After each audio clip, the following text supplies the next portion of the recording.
successful music recording artist in, let's say, the 60s or the 70s, and you're extremely popular because your songs are all over the radio, and then all of a sudden you have to deal with this thing called music videos. And not only that, but now you're having to deal with the emergence of a major television network that is promising to premiere these videos for 24-hour periods. There's a little phrase, and the phrase is called "Ladies and Gentlemen, Rock and Roll."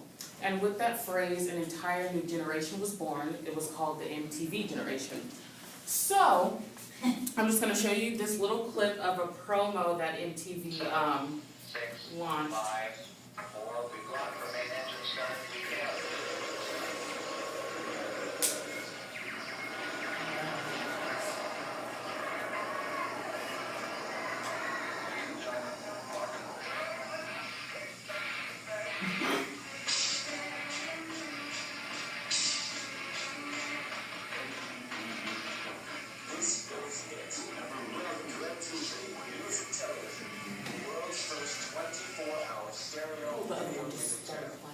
Just moments ago, all the DJs and the crew here at MTV collectively.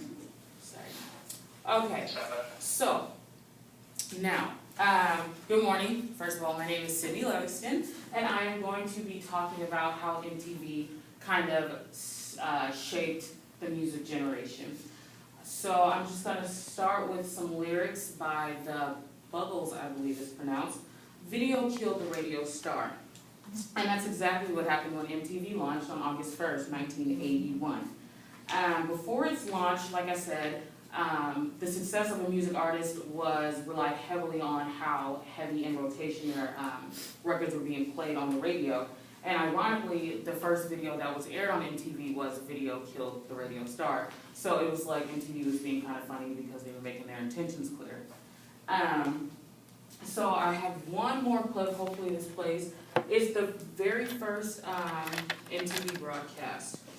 6, 5, 4, we've got for main engine start, we have.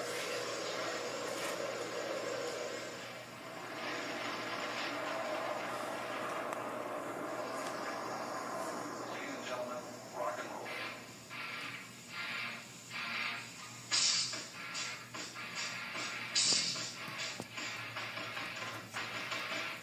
This is it. Welcome to MTV Music Television, the world's first 24-hour stereo video music channel.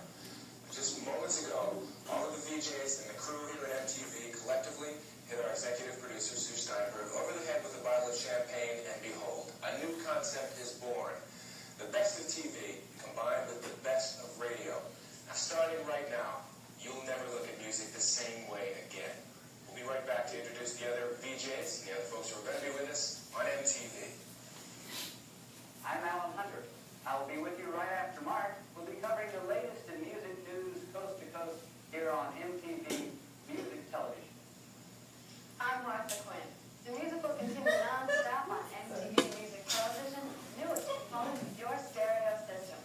Well, all right, I'm JJ Jackson. I'll be sitting in with the latest video music performances the way they were meant to be. That's in stereo on MTV Music Television. You'll never look at music the same way again. All right. So not only did MTV change music from being auditory to visual, but it also came with a new generation of culture and style. So according to Kansas State University assistant professor of music, dancing and clothing styles became increasingly more important. So it was no longer just about the song, it also became about the way you dressed and the way you danced. So as you saw from the video, MTV also brought along new segments and opportunities for artists to come on the show and perform, which was huge. MTV also helped break the color barrier in pop music television. On March 10th, 1983, after spending several weeks on the Billboard Top 100 since its January 2nd release, Michael Jackson's Billie Jean was finally aired on MTV, which was the first video by a black artist. Initially, what most people don't know is that MTV had actually refused to play the video or any other video by a black artist because they felt the music wasn't rock and roll enough, so it didn't fit their image. However, after a threat from the president of CBS Music Recording Group, his name is Walter Yetnikoff, He threatened to take all of his videos off of MTV, and like that was like a huge percentage of the videos that were being aired. So after that threat, they played the video. And with playing that video, they also got higher ratings because now they had a new audience watching, you know, the show. So that paved the way for a lot of other black artists to be on MTV, such as Prince, Lionel Richie, etc. So in wrapping up, MTV not only, it didn't just change music, it kind of shaped an entire new generation. And though it's kind of argued today that, you know, MTV is dead because it's polluted with tons of reality TV shows, there's no doubt that its influence on pop culture and pop music will remain forever.